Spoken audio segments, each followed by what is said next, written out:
Welcome back to the Lawn Hustle. I am your host, Andy Wilson. I own and operate professional lawn maintenance in Newcastle, Indiana.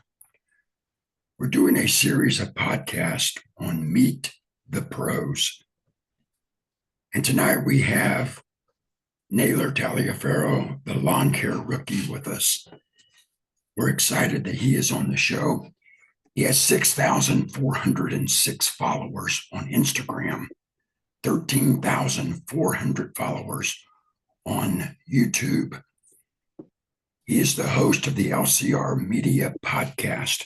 I am a frequent listener, and I encourage all of my listeners to search for the LCR Media podcast and subscribe and hit the notification button so you don't miss an episode.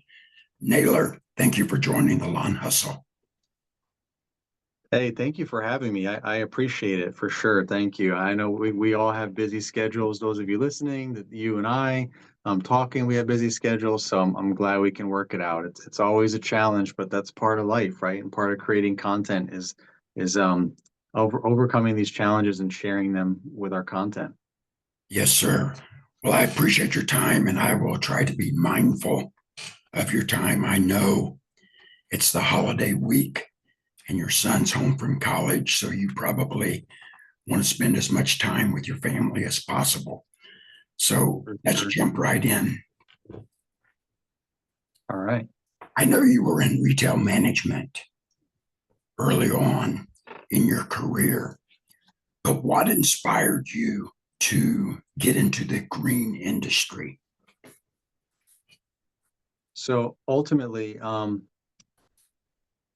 was in retail management, like so many have heard, so many times. But I really just was getting burned out. I never really assumed that I was going to be in retail my whole life. I mean, it was something that I did part time, like while I was in college, and quickly I was identified as a leader, and started working, having like some supervisory, like went from a cashier to like a lead cashier, just real entry level stuff while I was still in college. And then I decided to um, take a year off. Like I went to a 2-year community college, so I finished that, and then instead of transferring to a 4-year college to finish my bachelor's, which was the plan, I decided to take a year off in between so that I could save up money, because my goal at the time was I just wanted to get my own car. Like I wanted to get like my own vehicle.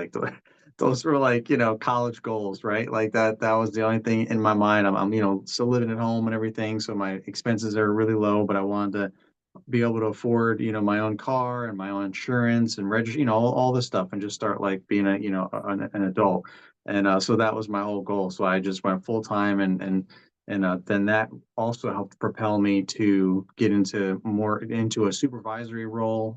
Like I was a full time lead cashier and supervisory and all that. So I did go back to college. By the way, everyone kept saying, "Oh, don't do that. You take time off. You're never going to go back." So I proved people wrong by going back to college, which was challenging because I was a supervisor doing all that. But at any rate, that was kind of like that. I just followed that path without any real goals. Like I didn't really know like I never saw myself being in retail forever, but I didn't know what the other answer was. Like I was going to college for art, which most people don't know that, except for the few people that heard me say that sporadically. But I majored in fine arts, so I'm a creative minded person, which probably makes sense from a content creator standpoint.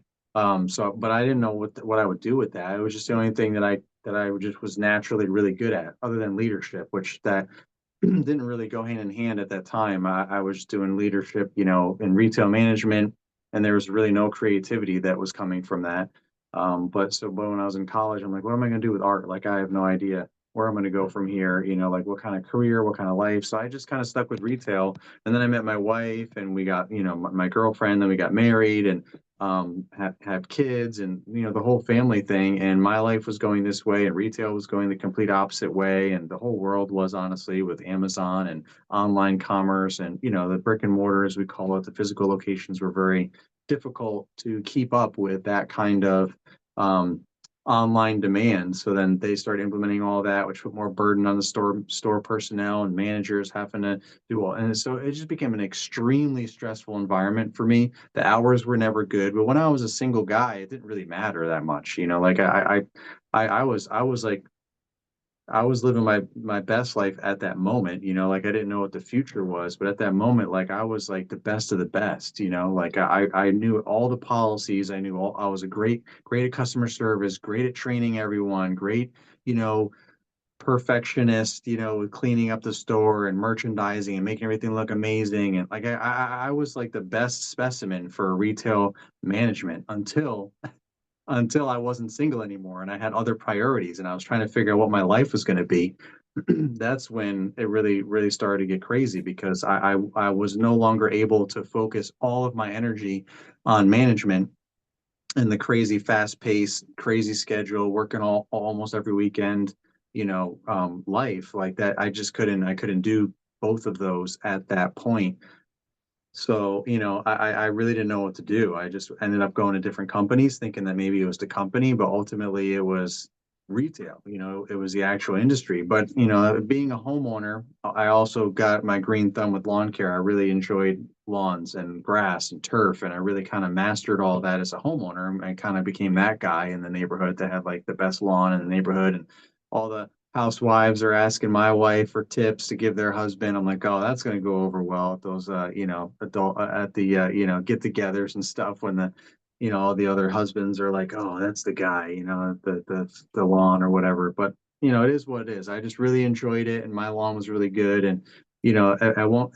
Finally, I got so burned out and so stressed out and so literally like depressed with how my life was going because I was just working all the time. I was tired, I was exhausted, I was sick all the time. It completely just sucked my life away, and I was like missing out on my other life, like my actual life, what I cared about the most. Like I was working to support my life, but it was taking me away from my life. Like I was making all this money, I was making good money to support my family and have a house and all that, but I had no life. Like my life was only work, and it just really really drained me to the point where I cracked and things just started falling apart. My marriage was falling apart. I had no relationship with my kids, which they were really young at the time, so that was fortunate. It's not like they have any real memories of any of that, but still I was, I have all those memories, and it's just like it was terrible. So I just went all into lawn care because it was the only thing I could think of at the time, and it seemed like it was becoming a trend.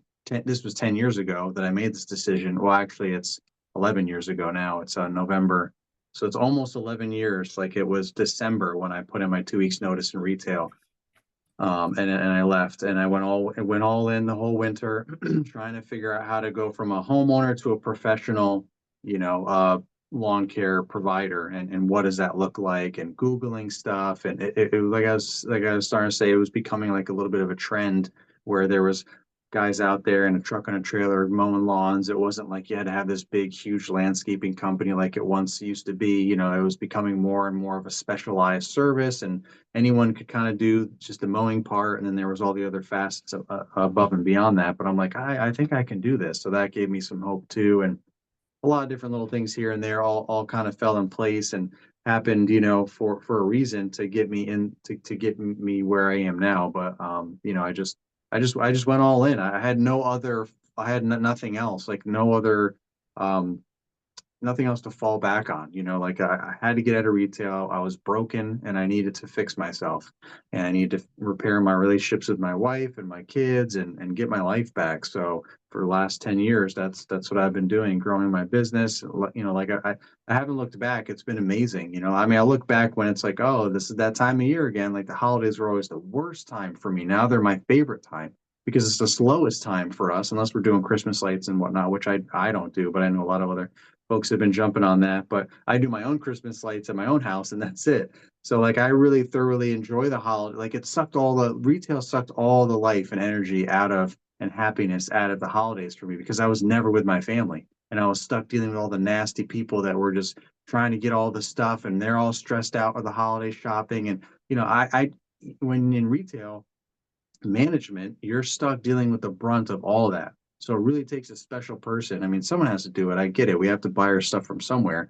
Maybe not as many places, but someone's got to be able to manage the stores. But it's definitely difficult. All the managers I worked with in my entire 15-year career were all divorced or single. Like the only other people that had a family or a spouse like me were struggling just like me. Like and they were probably on the verge of getting a divorce if they didn't change careers or something one day. Like it's just a tough environment, and especially when it comes to the holidays, and you're missing on every single thing, and you're not seeing anyone. You're just working all the time. I remember real quick, many years, like halfway in between that 15-year stint, one of the companies I worked at, I was at some big manager meeting, and like the CEO was said something that stuck with me and probably planted a seed in my head back then that like just kind of was like the beginning of the end for me. It took many years, but he said, you know we're a special kind of breed, right? We love what we do. We love this job, right? We have to because we work when no one else does. So we have to love it. I'm just like, wow. Yeah, we work when everyone else doesn't. That's terrible. All the times that no one else is working, it's because it's holidays, and I want to spend those holidays, but I'm stuck working. So I'm thinking to myself, I really don't think I do love it because I don't love missing out on all that stuff. Like there's probably again a whole bunch of single people that just didn't care, and that's fine. I was that once, but my family became my priority. My life became quality of life became my priority, and lawn care was the answer for me. And I've just been, going strong ever since. That's awesome. Let me ask you this.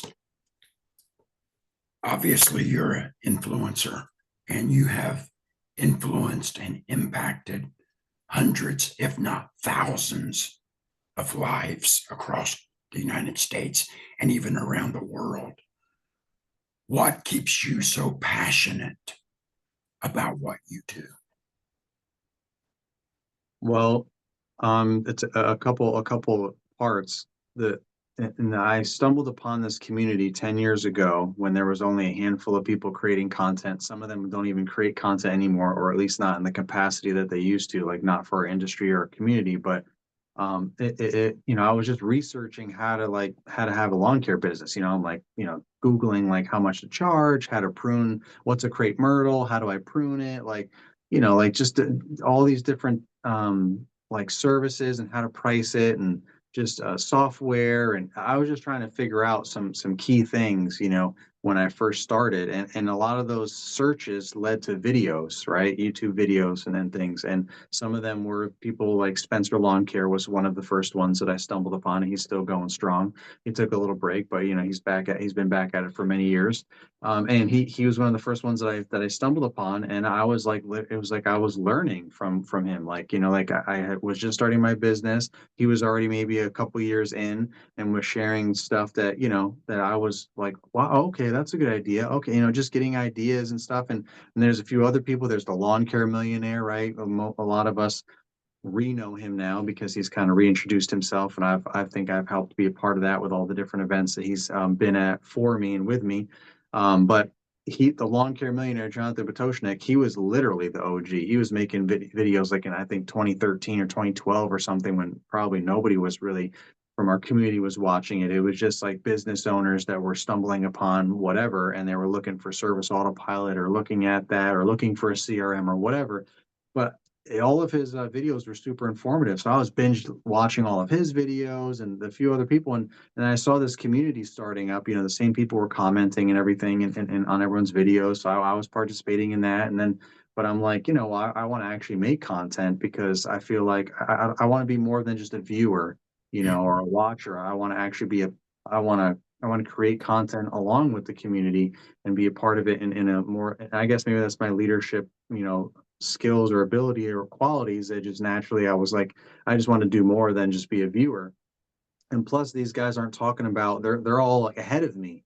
Like the lawn care millionaires ahead of all of us. Spencer's a few years ahead of me, like I'm like where there's no one putting content out about being brand new, being a rookie, like that's why I started my channel called Lawn Care Rookie. So I just converted my little YouTube profile that allowed me to like and subscribe and comment on people's videos. And I just started turning it into, put like a little banner up and thing and just made my, I don't even know what my username was at the time, probably just my name, but then I've changed it to Lawn Care Rookie and created like an actual YouTube profile so I could start making content. And through all of that, through that process, through all the years, so all the 10 years, because I literally did that towards the end of my first year. So for 10 years, I've been creating content. And through that, I met Spencer Lawn Care and everyone, Jonathan, everyone that I watched back then and now. I've met them all, or will, or most of them, and we work together. We've collaborated on content. I've created events. I've hosted events. I've helped co-host other events, and the community has grown tremendously through that process. And the first event that I ever went to, I was approached by two people separately, and they thanked me. This was like after only being in business and in the community for a couple of years and creating content for only a couple of years. And they both came up to me separately and thanked me, shook my hand. They were a little emotional, and they said, they thanked me for the content that I was sharing. It really helped them get through their tough times or get out of corporate America themselves. And I quickly started, like, it was different.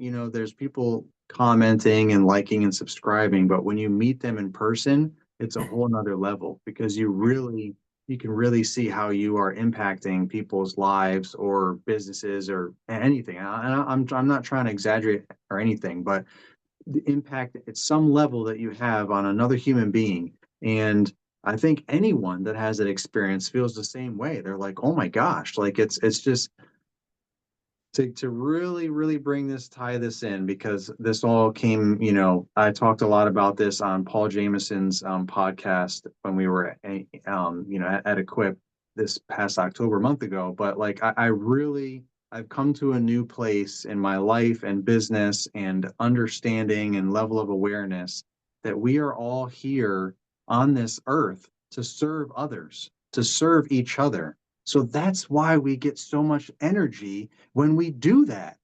So when we whatever it is that we do, we open the door for someone and they thank us. Or, I mean, like, from the minor thing to the big things, or people have tears in their eyes and they say that you changed their life. Everything in between, it gives us a feeling of purpose, a feeling of satisfaction, a feeling of goodness. Like, wow, that's amazing. It kind of, something comes over us. Like, no one cannot feel that way, because we are all designed, to serve others. So having that experience time and time again, I mean, that one moment, I was like, wow, this is like, I'm always going to this event every year. I'm going to keep making content. And, over the years, we all start to get burned out. We run out of ideas for content potentially. Our lives get busy. Some people, peace out and stop making content or just pivot out of the industry or whatever.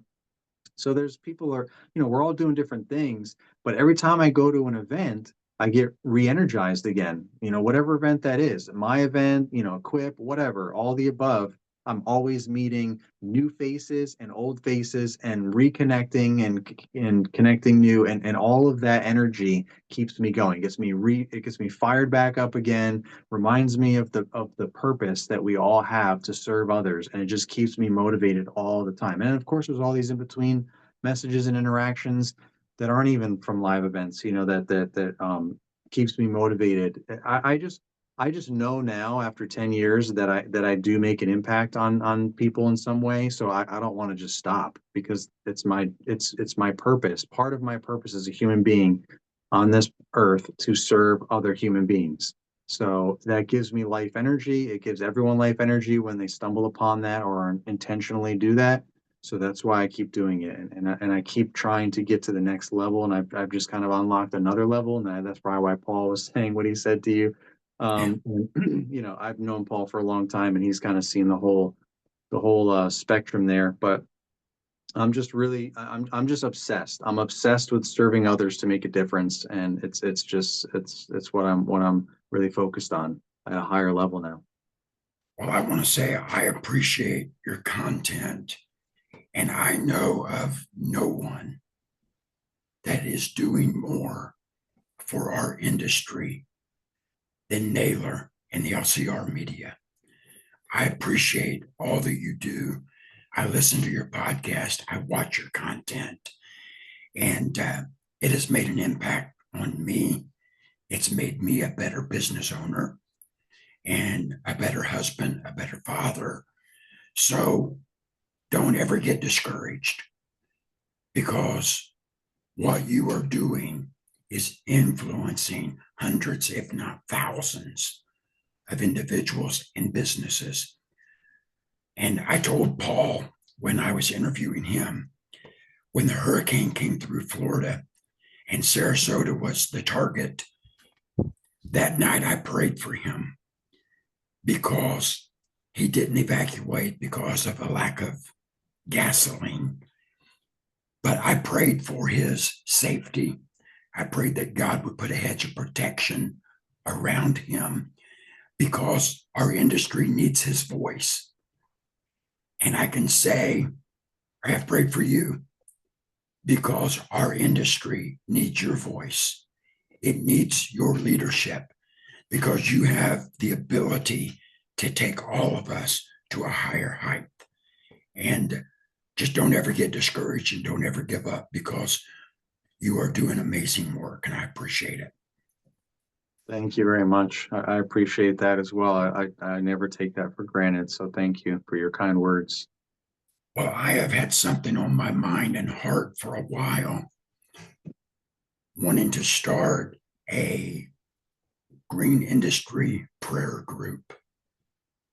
And so I started a Facebook page, the Green Industry Prayer Group, because I think that we all need at times the strength and support of others that are in the faith, even those that are not in the faith. But there's times when I need someone to pray for me. I need someone to encourage me. And if they can go to a Facebook page and leave a little prayer request or share a victory report with us, it would benefit all of us in the green industry just to know that there's a group of men and women that are going to the Lord in prayer for my need. It gives so much strength.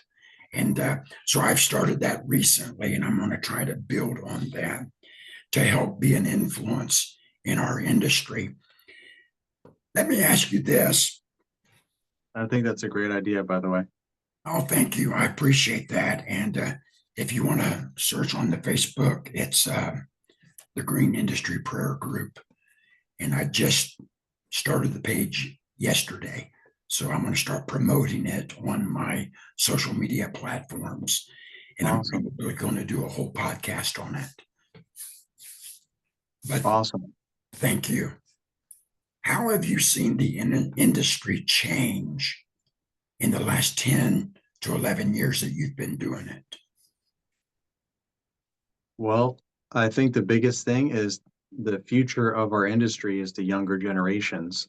And that's I saw that, like, when I first started creating content, 10 years ago, there was a lot of kids, like 13, 14, 15-year olds, like below driver's license age, that were, watching all of our content at the time, which there wasn't as much as there is now. There was no real podcasting 10 years ago. Not like there is now. It was basically just YouTube and Facebook. I think Instagram was popping off a little bit, but I mean, there's no Snapchat, there's no TikTok, there's none of that kind of stuff. So we were, it was mainly YouTube, and a lot of people were following a few of us at the time on YouTube, and there was a lot of younger kids, like I was saying, and they would literally learn from us, and then they would implement that however they could in their business. Like, they were all about route density. They literally would just, they would have like a tractor mower or a zero turn. They'd have like the little hitch in the back, and they'd have like a wagon hooked up to it, and they put their blower and their trimmer in there, rake, shovels if they need it, and they would just drive up and down the neighborhoods and just bang out a whole bunch, however many yards. Some of them had their parents drive them around and drop them off, a little push mower or whatever. Like, they were just getting after it. And then, like, a couple of years into this, so maybe like 8 years ago, we were going to Equip. At the time it was called GIE Plus Expo, and when we first went there, it was like this old fuddy-duddy trade show where it was, like, just it was cool to all of us, like the small amount of us, maybe like 20 of us that went there at the time. We were like, this is amazing, because we heard about it and we thought it was amazing because it's this this huge show, which it's only gotten bigger, but at the time it was still huge. And it had indoor, outdoor, so you could demo stuff outside. You can check out all the showroom stuff inside, like a normal trade show, but there's just more of it. And so it was just a really cool environment in that sense. And then we could all kind of meet each other for the first time and hang out and get together and things like that too. And we're vlogging and everything with our cameras, and everyone's looking at us like we're weirdos, because that just wasn't the thing back then. Like 8, 9 years ago, it wasn't really, it still wasn't a thing.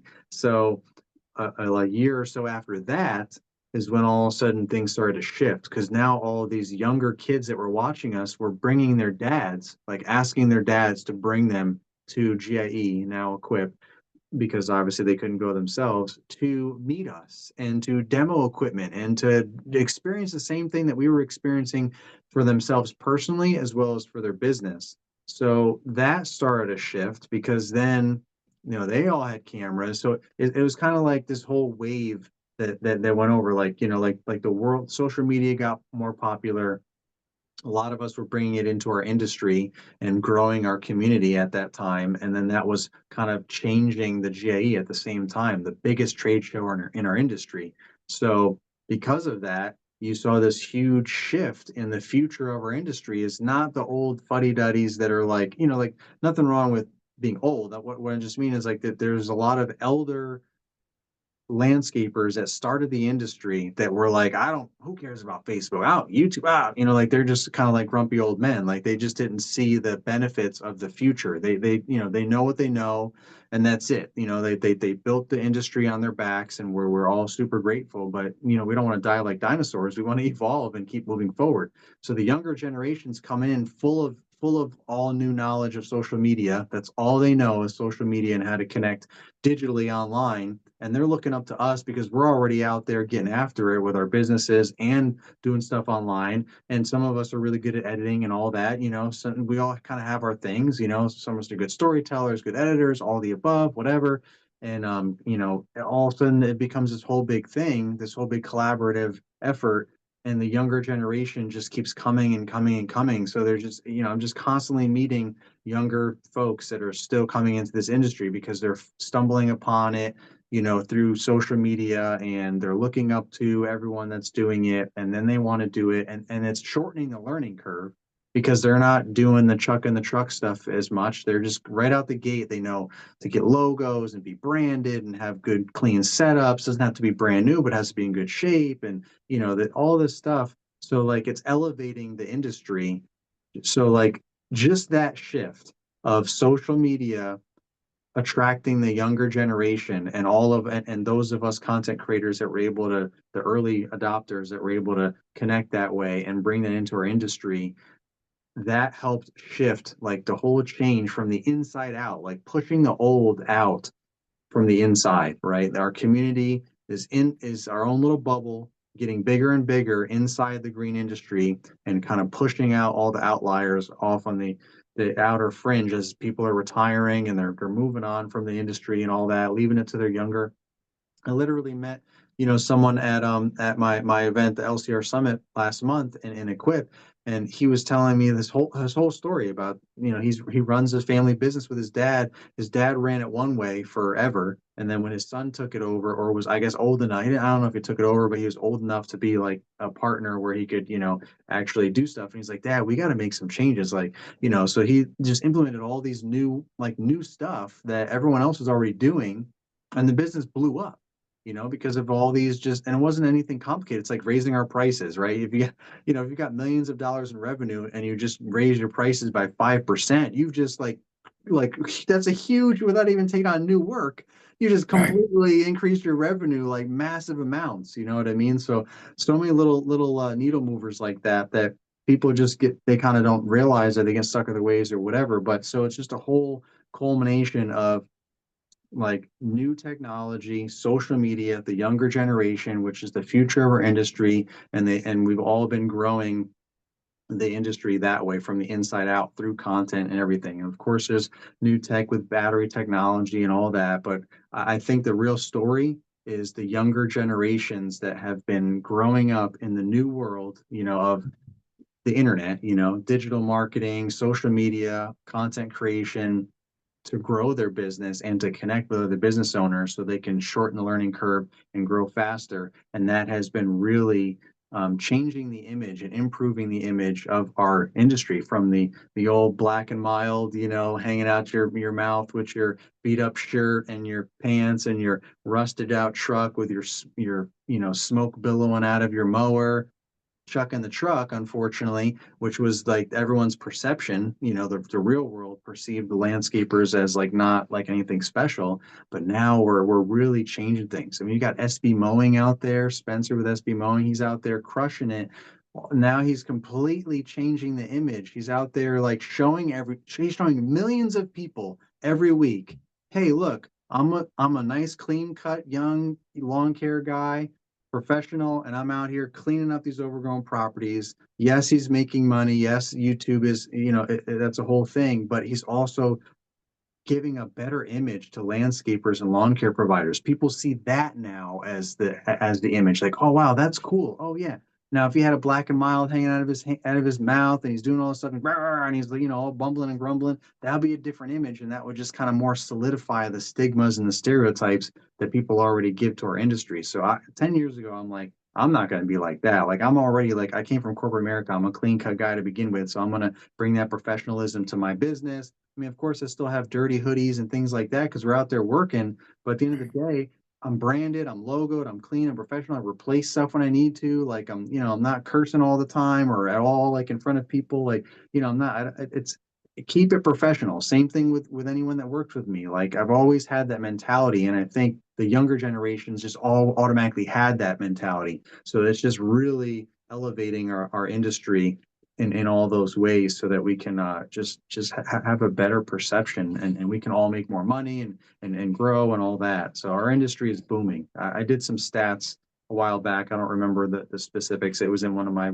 episodes with Jonathan and Paul when we were at the Lawn Care Millionaire's house. And I was pulling out all these stats and we were talking about it, but the landscaping industry is growing. It's like slated to grow like another however many point something, 1 point or 2 point something million, dollars or whatever, or whatever it is, like it's slated to grow, a lot more money in the next couple of years, and people are just constantly, getting in our industry. So it's a growing industry for sure. That is so good. I appreciate all of that information. A couple of years ago, I hired a guy. I show up to pick him up for work, and he comes out with a pair of black shorts on and some big smiley face dots all over his shorts with one of my shirts on. I said, "What are you doing?" He said, "I'm going to work." I said, "Not dressed like that. You are. You get in the house and put some pants on, tuck your shirt in, look presentable." He said, "Why?" I said, "Because I'm trying to build an image. I'm trying to portray myself as a professional. And if somebody sees you tagging along with me and you're dressed like that, and I'm dressed the way I am, that's destroying my image instead of building my image." So that professionalism, it makes all the difference in the world. You're exactly right. How does Naylor define success? And has his definition evolved over the years? That's a good question. For me, I look at success as it's a moving target. It's we all have different goals and priorities, and I think a lot of people, myself included, wanted to and want to have like a sense of purpose. I know a lot of men talk about that, like a man's purpose and all that. Obviously, women have similar feelings, but I think finding your purpose, and how well you do that and what that purpose is, that's a measure of success. I think for me personally, like over the last 10 years, my measure of success is, can I rebuild my life? Can I have a quality of life, like improve my relationships that mattered to me the most in my life that got, damaged, and, nothing's perfect, or nothing has been, like, you can't just erase all that stuff. It's like when you break a glass and you glue it back together, it might be whole again, but there's always going to be those cracks. Like it's never going to be the same. It's always going to look different. And so you can't, and it's not going to be as strong as the solid piece of glass. But at least you fix it, you put it back together, and you're going to be a little more delicate with it. And you're not going to mishandle it. You're not going to take it for granted. You're going to make sure you're a little extra cautious now with that glass that had broken already. So I just want to make sure that I'm doing all the right things to continue to have those strong relationships, to keep that glass as strong as possible and all together, and enjoy the content inside that glass. Just keep filling that glass up with all of the things that give me joy and happiness and a sense of purpose, like serving others, spending quality time with my family, doing some things that I want to do, like mountain bike riding or whatever, like, just to relax and have some fun by myself or with my son, or going to the gym, with my son or my family, like all those things like that. To me, that's what life is all about. Of course, there's financial things, right? You want to be able to have money to pay your bills and things like that, and beyond, right? You don't want to necessarily live paycheck to paycheck. If you want to be less stressed, make sure you're at a place where you're living at or below your means, so that you have some wiggle room, some margin with your money and time. And if emergencies come up, or you want to take a vacation, or, whatever, like have budgets and have that mentality, and just be smart about life so you can get the most out of life. But ultimately, that's the goal, is to live life. Like, my measure of success is how well am I living my life? And right now it's been trying to, for the last 10 years, it's been trying to do that, like get a better quality of life and live my life. We can get so busy trying to build a life that we forget to live. Exactly. If we You know, forget to I live that life. at one point in my career, I my wife was taking her kids to birthday parties, to events with the school, and every event someone would ask, "Where's your husband?" or "Where's Andy?" He's working, and I realized I'm missing so much with my family. And that's the reason why I'm working, is to try to build a life with my family, but I'm missing all that they're doing. So now I set a time at 5 o'clock, I'm done. And if it doesn't get done that day, it can wait till tomorrow, because I want to work, work hard, provide a living for my family, but I want to be able to enjoy my family and spend time with them and know they're the reason why I work hard. So Yeah, just a couple absolutely. more questions, and then I'll let you enjoy your family. Do you have a hobby that helps you rejuvenate? You do so much. You're running a business. You have a family. You have the LCR media and all the other things that you do for our industry. How do you balance all of that? And what do you do as a hobby to rejuvenate yourself? Yeah, so balance is something that that I'm still working on. I think all of us have again, that's a moving target, right? Because things change in your life, and you have to rebalance it out. So I think that's something that's never like set in stone, and everyone is usually trying to find some sort of balance. I think some seasons in your life and sometimes are better than others. But I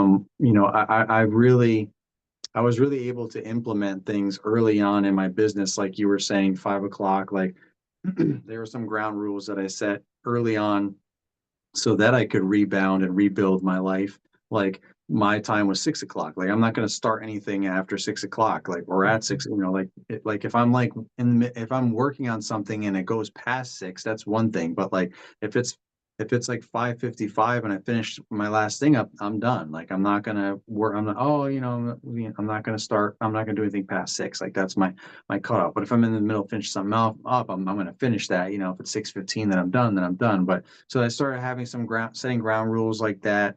I started learning some frameworks that I was able, or discovering some frameworks, and then learning more about them and learning from other peers and mentors in my life and in our industry that was helping me really put all of this together. And I was implementing specific things in my business, like route density, for example, that was really giving me more time. It was saving me time in my business so that I could have more time to live my life, with my family and friends. And I actually have some training coming up that I'm going to be doing that for anyone that wants to sign up as well, just showing you the framework, which is pretty easy to learn, but it's something that not everyone knows, or things that not everyone knows or don't really think about. And I just really want to serve others, like I said earlier in the episode, and help anyone that I can just kind of grasp the concept, achieve a new level of awareness so that you can really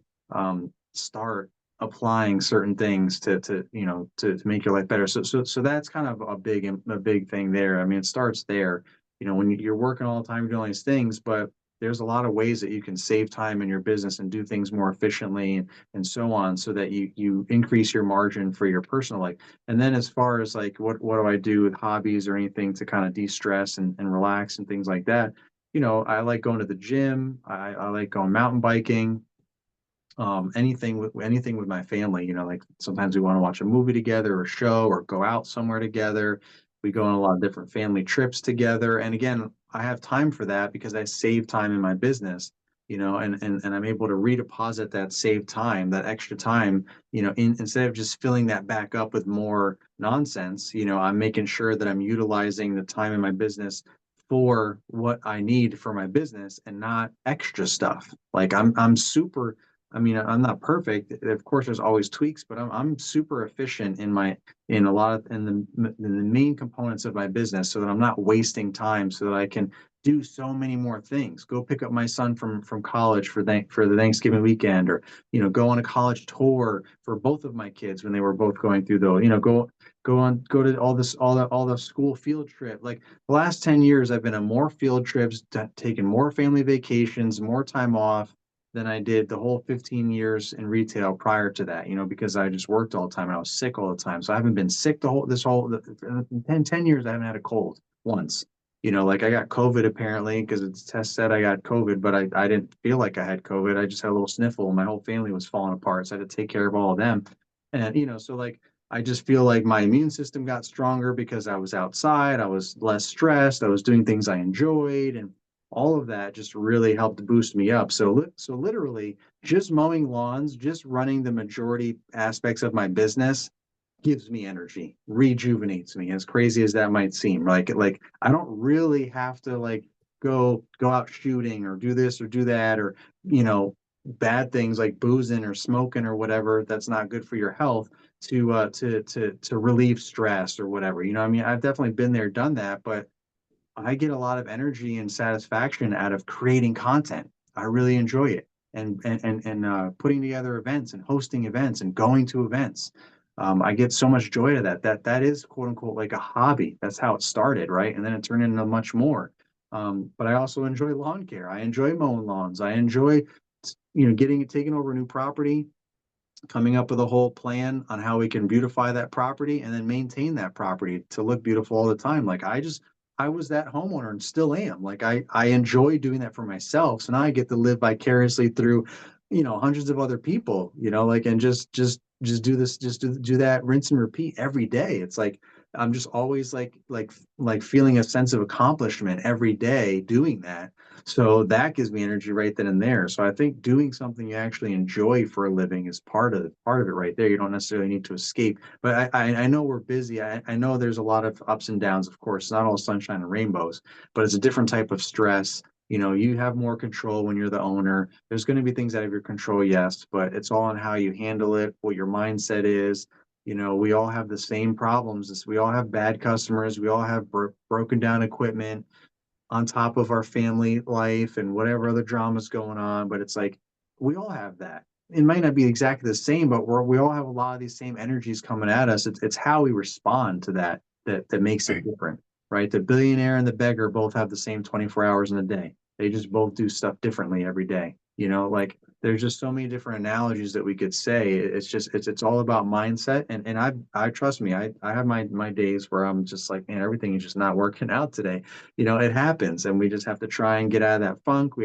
Sometimes we just have to throw in the towel and just be like, all right, this is going to be a pajama watch TV day or something, like whatever, or have a go-to thing, like back to your point, a go-to thing, like I'm going to go for a mountain bike ride. You know what? Like there's been times where I've done it over the last 10 years where I've been so stressed out because it's just the spring rush usually gets everybody just so busy and so crazy, and things start falling apart. Sometimes you think you got it all together and it starts falling apart. So I'll just like in the middle of the spring rush, I'm like, you know what?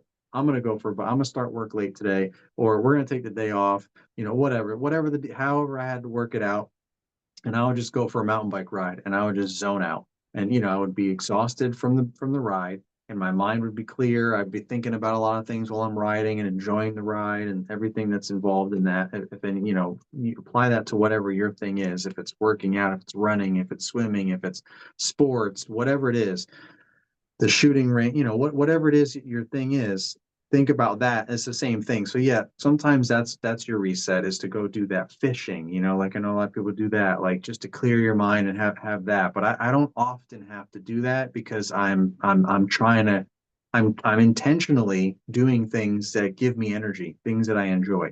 Like you can't get everything bad out of your life. Like I said, it's going to be uncontrollable things, but I'm not going to have a bad job. I'm not going to have a bad career. I'm not going to be forced to do stuff that I don't want to do. I structured my lawn care business the way I want it.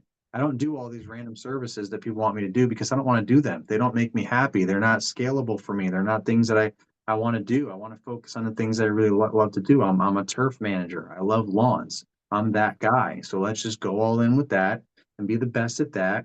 Have all your profits and your pricing and everything dialed in, route density dialed in, and build a business that serves me, not me serve it. We're not meant Right. to serve our business, we're meant to serve each other. The business serves Right. us so that we can continue serving each other. Otherwise, it takes away from all of that. So it's a lot of Whatever it is, a lot there for for that answer. yeah, whatever it is people enjoy doing, I think it's important at some point for people to slow down so they don't break down. You Yeah, know, rush, rush, rush. We grind, we work, work, work. And eventually, if we don't slow down, something's going to happen that will make us slow down. So you yeah, need to have a little bit of an escape. So yeah, I yeah. like to golf. I know Paul and I talked about his golfing, and I got one up on him because I've hit a hole in one, and he's never done that. So, Nice. Yeah, to your point though, too, I forgot about this. I was just talking, I was just one of my inner circle calls, I was telling them we had this whole conversation because again, everyone struggles with work-life balance. Your business is busy and everything that you said and I just said. And I had I showed share with them a whole framework of nature. We should live our life according to nature. Nature, there's no hustle and grind in nature. Nature takes time off. There's ebbs and flows.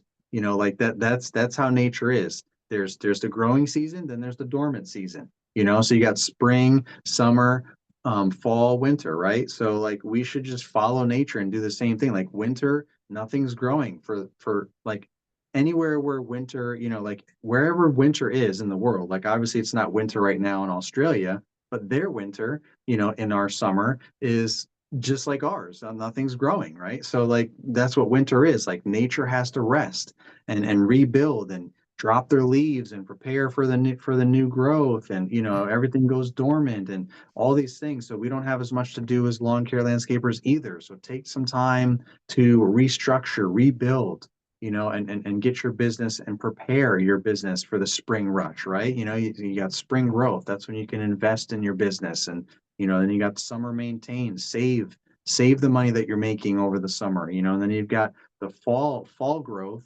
But instead of spending more money, save more money so you can save even more money, right? Because now you're making more money and you're saving money, unless you have to, replace something, that's one thing. But only invest in the spring, and then you can maintain and save over the summer. And then in the fall, you can also save more because you're making more. And then then you can get through the winter, because if depending on what your strategy is, there's so many different variables there where you can save money and have 12-month billing, all these things, so that you can get through the winter and rest and prepare like nature's doing for the next spring rush, right? So there's no hustle and grind in nature, so there should be no hustle and grind. Like there's no 24/7 hustle and grind in nature, so that shouldn't be us either. Follow nature. There's ebbs and flow. Well, that is good. That is so good. Well, I want to be mindful of your time. I know your family is wanting to spend time with you. I appreciate you coming on my show, and we'll do a follow up and get you back on, and maybe we can talk about one of your specialties, route density, or how to build a successful business from nothing. And I started out from nothing. I after my throat cancer, um, when I recovered, I was sick for 3 years, never out of the hospital for longer than a week because I would keep getting pneumonia and the treatments would make me sick. But Wow. after all of that, I had to do something to provide for my family. And I started my lawn care business with a 2008 Chevy HHR and a push mower that wasn't self-propelled. It was me propelled. So I had to take the handles off every job just to get it in the car. And now we're, through consistency, through hard work and dedication, we serve 140 clients in Newcastle, Indiana. Wow. And it just, a lot of hard work, but hard work always pays off. Yeah.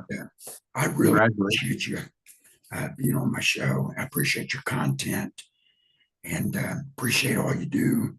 The morning show was excellent this year at Equip, and Thank you. that's because of you. Thank you. That event is something that Naylor put on, something that Naylor is responsible for. So for everyone, I want to say thank you. Thank you, and you're welcome. And I look forward to it. Tony Rudolph told me when I was on his podcast, he said, when I make a friend, it's for life. So Tony's a great guy. tonight, when I make a friend, it's for life. And I'm glad to call you a friend. Thank you. Likewise. Appreciate it. Thank you for your time. All right. Well, thank you for joining the Lawn Hustle. God bless you. And until our next episode, God is good all the time. Thank you. All right. That stopped the recording on my P4 here. But I really appreciate you coming on the show. I really do. Yeah, no problem. Thanks for having me. I'm glad we were able to work it out. I know you were feeling well the last time, or the first time originally they had scheduled. So yeah, whenever we can work it out, squeeze it in. I think the show went well. I think we had a lot of good things to say, and you had some excellent things to share with our listeners. And I think they'll find value in this podcast. So I appreciate it. Yeah, I can't wait. Just tag me so that I know, or message me or whatever, and I'll share it, and obviously I'll listen to it as soon as it comes out. I appreciate it. Thank you. Yeah, I will probably be uploading this one next week. I interviewed John Pajak and Paul and Mike Andes. I need to upload those, but I'm doing this series of Meet the Pros. So I'm trying to record as many as I can. I'm fixing to interview Eric Triplett, the pond digger. Nice. So yeah, that'll be a challenge. Yeah. That'll be a fun time. I'll let you get to your family. And if I don't talk to you again before, have a happy Thanksgiving and a Merry Christmas. Thank you. New Year's blessed. Thank you. You too. Thank you very much. Well, you have a good night, my friend. You too. All right. Thank you. Bye-bye. Bye bye.